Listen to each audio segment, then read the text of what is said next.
नमस्कार फ्रेंड्स, मैं अरविंद कुमार आप सभी का स्वागत करता हूं हमारे यूट्यूब चैनल स्टडी मीडिया में। दोस्तों, जैसा कि आप सभी जानते हैं, ये हमारी पॉलिटी की टेस्ट सीरीज चल रही है और बहुत ही अच्छी प्रश्नों की श्रृंखला है हमारी। आप सभी देख रहे होंगे इन प्रश्नों को। बहुत ही अच्छे अच्छे प्रश्न और सारे प्रीवियस ईयर से लिए गए हमारे ये अति महत्वपूर्ण प्रश्न हैं, जिन्हें आप बहुत ही अच्छे से कंठस्थ कर सकते हैं और सभी एग्ज़ामों के लिए बहुत ही अच्छे प्रश्न हैं। जहाँ तक मेरा मानना है, सभी प्रीवियस ईयर से आए हुए हैं, बैक ईयर के प्रश्न हैं, सभी अच्छे से हम देखते हैं। देखिए, हमारा पहला प्रश्न है, निम्नलिखित में से किस अधिनियम के अंतर्गत भारतीय विधान परिषद को बजट पर बहस करने की शक्ति प्राप्त हुई है? तो हमारे सामने ये चार ऑप्शन दिए गए हैं। पहला ऑप्शन है भारतीय परिषद अधिनियम 1861, दूसरा है भारतीय परिषद अधिनियम 1892, तीसरा है भारतीय परिषद अधिनियम 1909 और चौथा डी ऑप्शन है हमारा भारत परिषद अधिनियम 1919। तो इसका उत्तर क्या होगा? इसका उत्तर होगा भारतीय परिषद अधिनियम 1892। ठीक है, ये हमारा प्रश्न हो जाता है।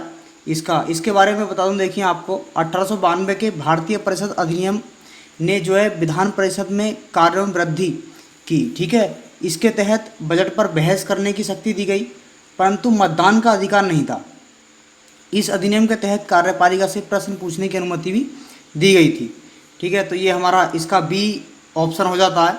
अगला प्रश्न हम देखते हैं, प्रश्न नंबर 2 है हमारा। बहुत ही अच्छे प्रश्न हमारे दिए गए हैं। देखिए, निम्नलिखित में से किस एक अधिनियम द्वारा भारत में संघीय न्यायालय की स्थापना की गई थी? यानी ऐसा कौन सा अधिनियम था जिसके द्वारा न्यायालय में भारत में संघीय न्यायालय की स्थापना की गई थी? ठीक है, ये हमारा प्रश्न है। तो इसे हम देखते हैं इसका उत्तर। ऑप्शन हमारे दे रखे हैं। पहला ऑप्शन है भारतीय परिषद अधिनियम 1861, बी ऑप्शन है भारत सरकार अधिनियम 1909, सी ऑप्शन है भारत सरकार अधिनियम 1919 और डी ऑप्शन है उपयुक्त में से कोई नहीं। तो आप वीडियो को पॉज करें और पॉज करके ऑप्शन कमेंट्स बॉक्स में कमेंट्स करके हमें बताएं कि इसका कौन सा ऑप्शन है। ठीक है, बाकी मैं आपको बता देता हूँ इसका ऑप्शन क्या है। इसमें से कोई ऑप्शन भी हमारा है नहीं।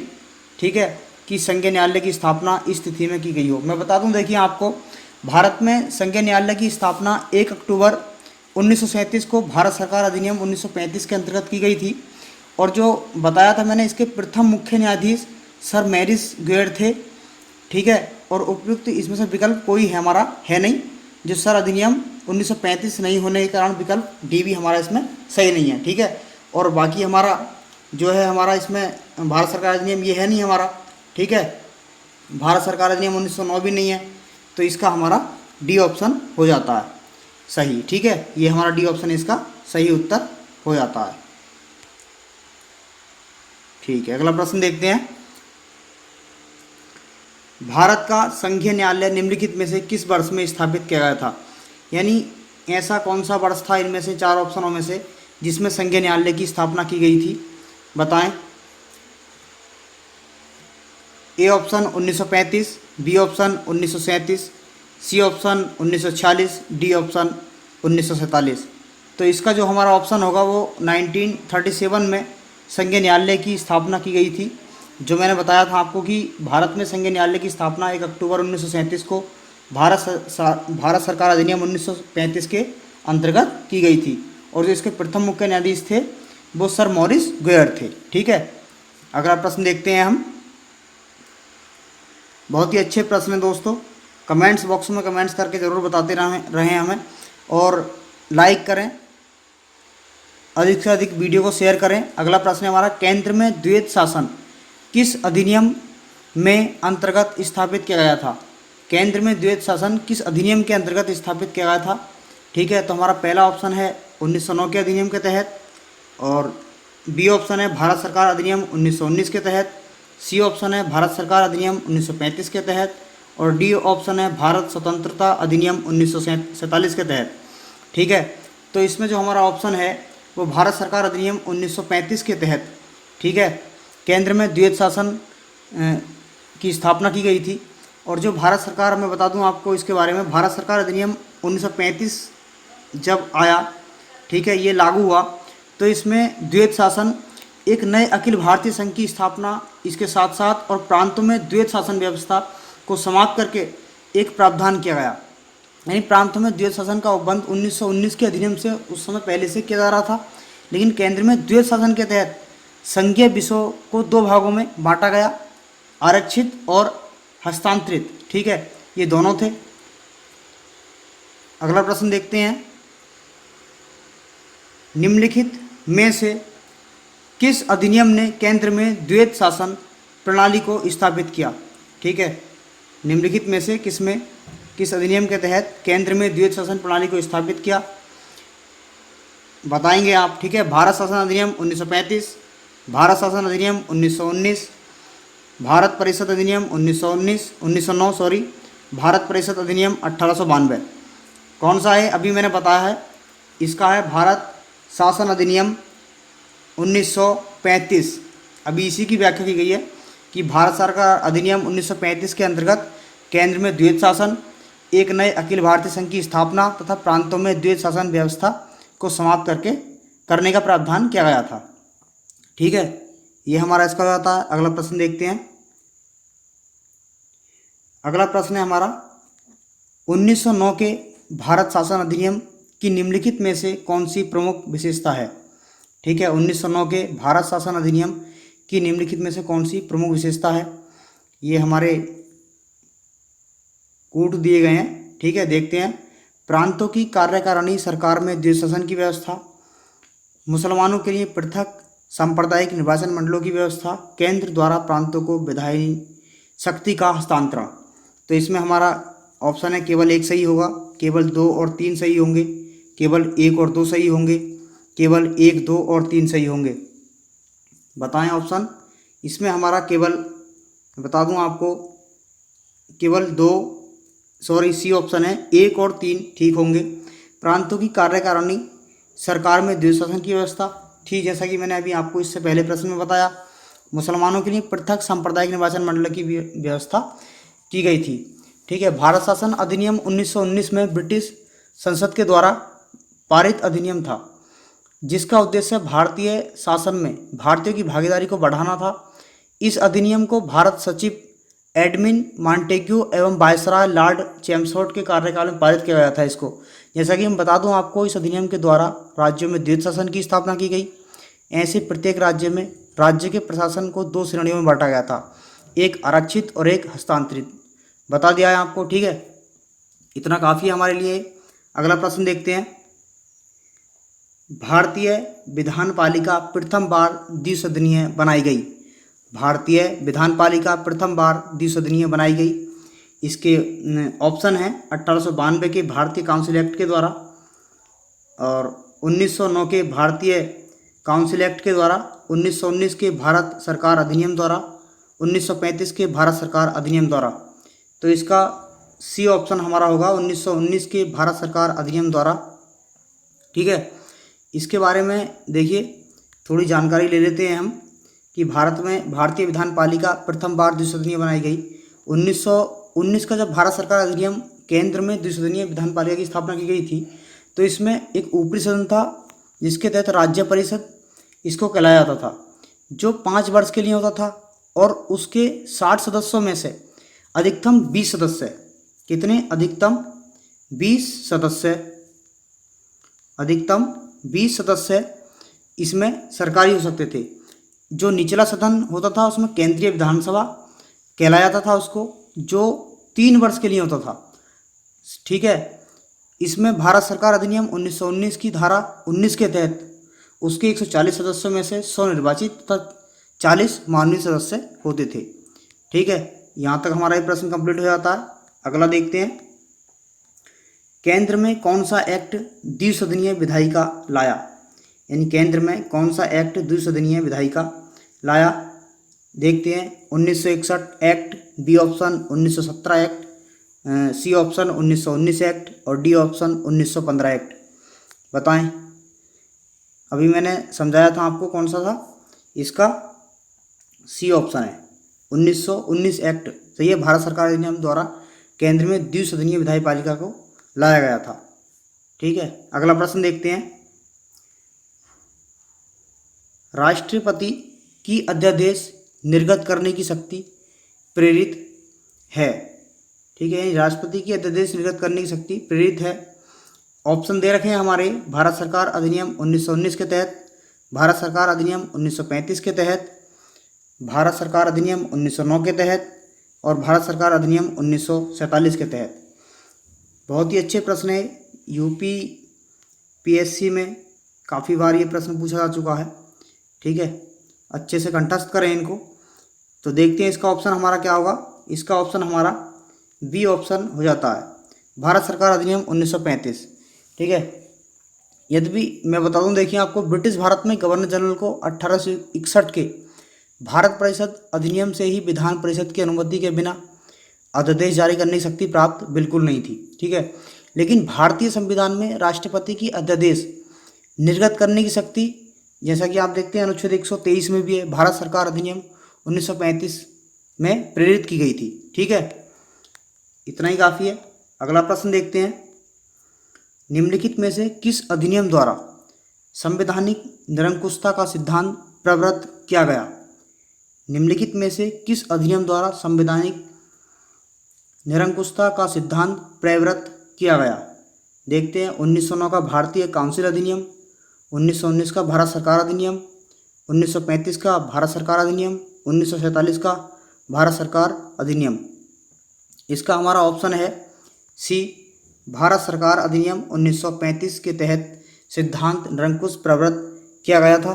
ठीक है, जबकि भारत सरकार अधिनियम 1935 द्वारा इसको प्रवृत्त किया गया। यह अधिनियम ब्रिटिश संसद द्वारा सर्वाधिक विस्तृत अधिनियम था। साथ ही यह भारत के लिए तैयार संवैधानिक प्रस्तावों में से सबसे जटिल दस्तावेज था।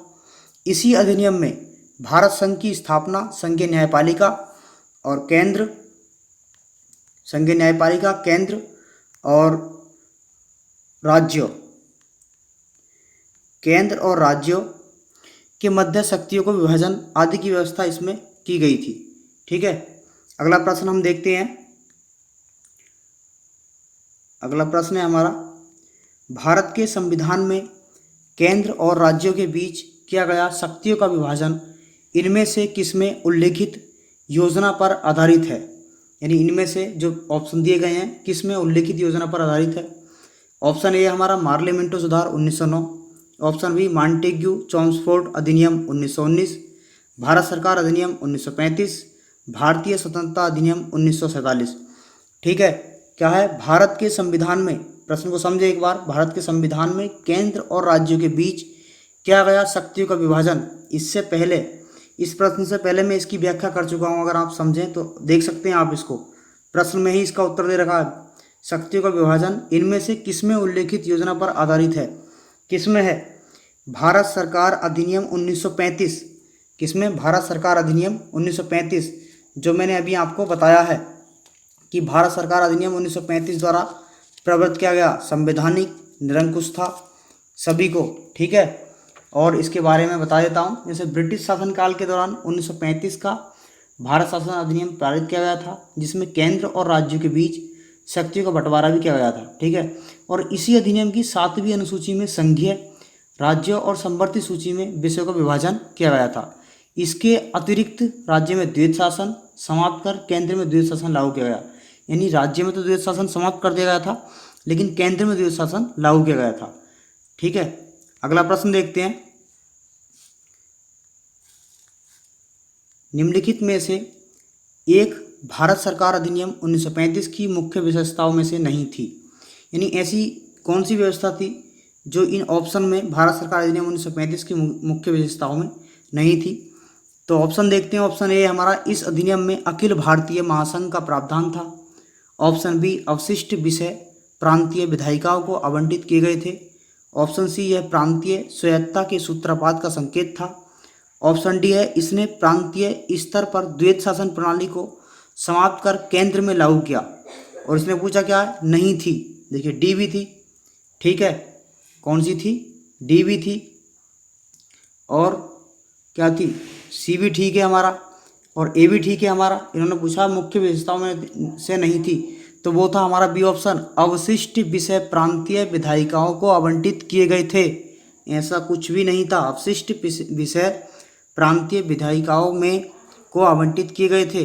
ठीक है, ऐसा कुछ भी नहीं था। अगला प्रश्न देखते हैं। एक संघीय व्यवस्था और केंद्र में द्वैध शासन भारत में लागू किया गया था। यानी एक संघीय व्यवस्था और केंद्र में द्वैध शासन भारत में लागू किया गया था। तो ये साहब उसकी क्या पूछ रहे हैं, डेट पूछ रहे हैं। ऑप्शन देखते हैं हम। ऑप्शन ए हमारा 1919 के अधिनियम द्वारा, 1909 के अधिनियम द्वारा, 1919 के अधिनियम द्वारा, 1935 के अधिनियम द्वारा, उपयुक्त में से कोई नहीं। तो कौन सा अधिनियम हो सकता है? कम से कम 5-6 प्रश्न इसी टॉपिक पे चल रहे हैं अभी तक, 1935 के अधिनियम द्वारा। ठीक है, सी ऑप्शन हमारा बिल्कुल करेक्ट है। इसमें व्याख्या करने की कोई ज़रूरत नहीं, क्योंकि व्याख्या में कम से कम 4 से 5 प्रश्नों में इसी की व्याख्या कर चुका हूँ। देख सकते हैं आप, इसको वीडियो को पॉज करें, उसके बाद देख सकते हैं। ठीक है, कुछ ना समझ में आए कमेंट्स कर सकते हैं। अगला प्रश्न देखते हैं। अखिल भारतीय महासंघ स्थापित करने का प्रावधान शामिल किया गया था। इसमें अखिल भारतीय महासंघ स्थापित करने का प्रावधान शामिल किया गया था। भारत सरकार अधिनियम 1935 में, अगस्त प्रस्ताव 1940 में, सी ऑप्शन दे रखा है हमारा भारत सरकार अधिनियम 1919 में, और डी ऑप्शन दे रखा है कैबिनेट मिशन प्रस्ताव 1946 में। ठीक है, तो ये हमारा क्या हो जाता है, इसका देखते हैं। इसका ऑप्शन है हमारा ए, भारत सरकार अधिनियम 1935 में। ठीक है, सारे कुछ अभी वही प्रश्न चल रहे हैं जिनकी अभी मैंने बहुत टाइम पहले बहुत समय पहले नहीं कह सकते, लेकिन कुछ मिनट पहले व्याख्या कर चुका हूँ पिछले प्रश्नों में। ठीक है, अगला प्रश्न देखते हैं अब हम। ये है, निम्नलिखित में से किस एक अधिनियम ने भारत में संघीय शासन की व्यवस्था दी थी? यानी ऐसा कौन सा अधिनियम था जिसने संघीय शासन की व्यवस्था दी थी? तो ऑप्शन ए हमारा भारत सरकार अधिनियम 1909, ऑप्शन बी है भारत सरकार अधिनियम 1919, ऑप्शन सी है भारत सरकार अधिनियम 1935, और ऑप्शन डी है भारत स्वाधीनता अधिनियम 1947। बताएं क्या है? सारे प्रश्न जितनी मैं व्याख्या कर चुका हूँ अभी तक वही प्रश्न है, कुछ नहीं है। सारी चीज़ वही घूम फिर के आ रही है, सिर्फ क्या है वो अपने पूछने का तरीका चेंज कर रहे हैं, आपको भ्रमित करने की कोशिश कर रहे हैं, और कुछ नहीं है। बाकी प्रश्न सारे वही हैं, आप देख सकते हैं। ऑप्शन सारे वही हैं, कुछ भी चेंज नहीं है ऑप्शन में भी। ठीक है, जवाब दें आप, इसका क्या होगा? इसका सी ऑप्शन है भारत सरकार अधिनियम 1935।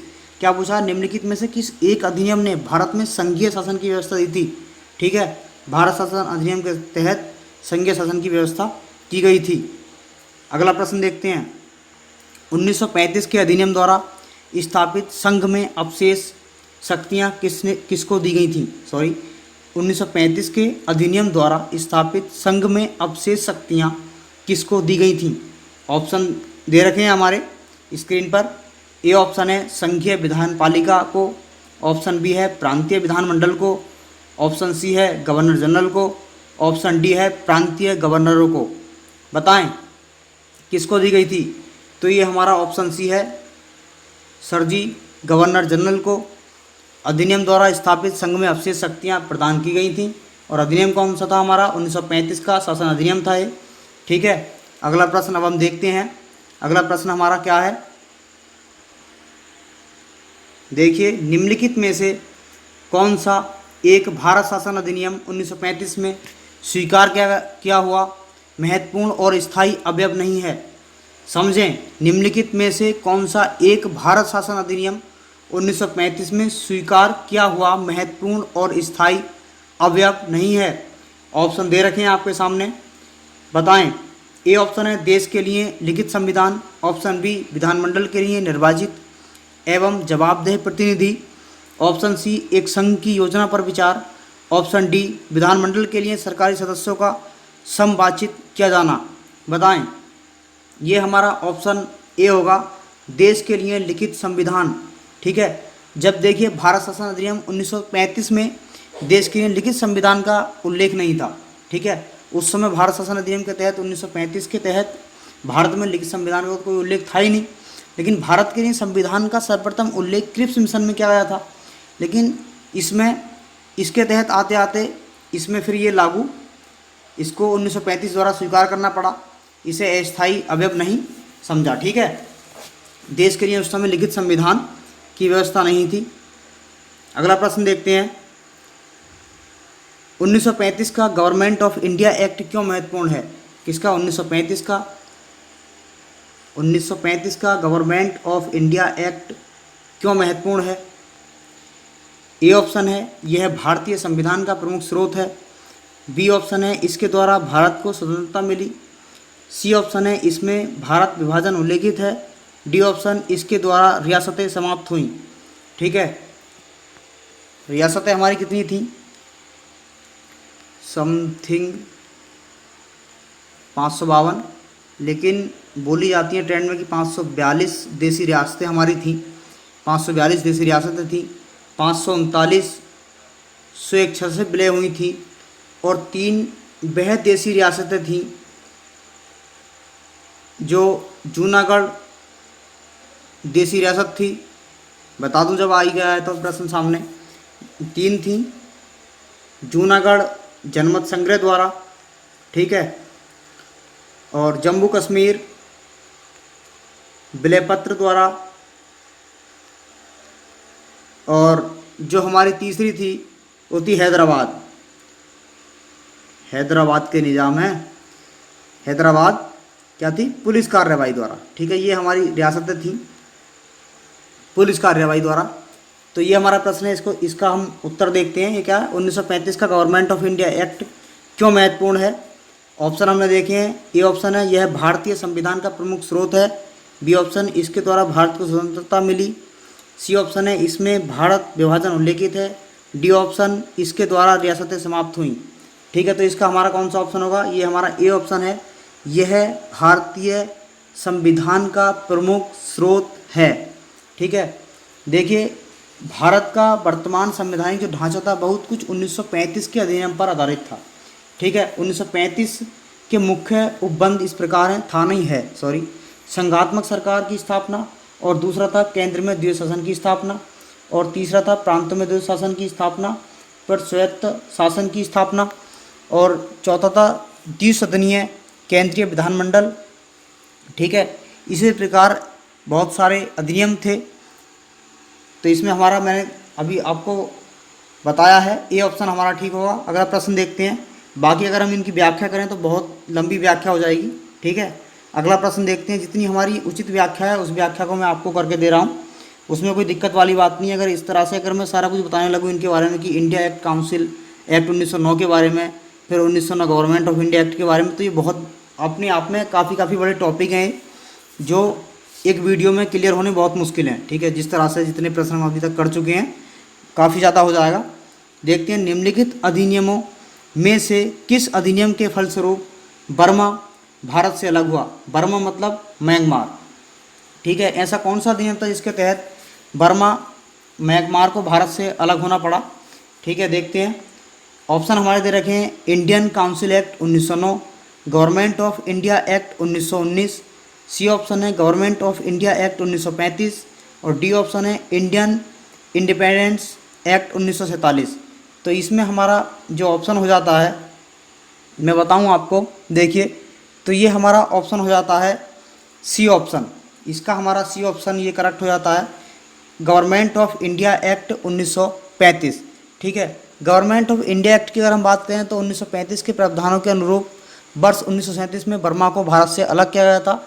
इसके लिए बस यही एक सटीक व्याख्या है कि 1935 के प्रावधानों के अनुरूप वर्ष 1937 में बर्मा को भारत से अलग कर दिया गया था। बस इतना ही काफ़ी है, बाकी कुछ नहीं। ठीक है, तो ये हमारे दोस्तों 19 प्रश्न थे और बहुत ही महत्वपूर्ण प्रश्न है यूपीपीएससी और अदर कॉम्पिटिटिव एग्ज़ाम के लिए। जितने ये पॉलिटी के प्रश्न हैं बहुत ही अच्छे प्रश्न हैं।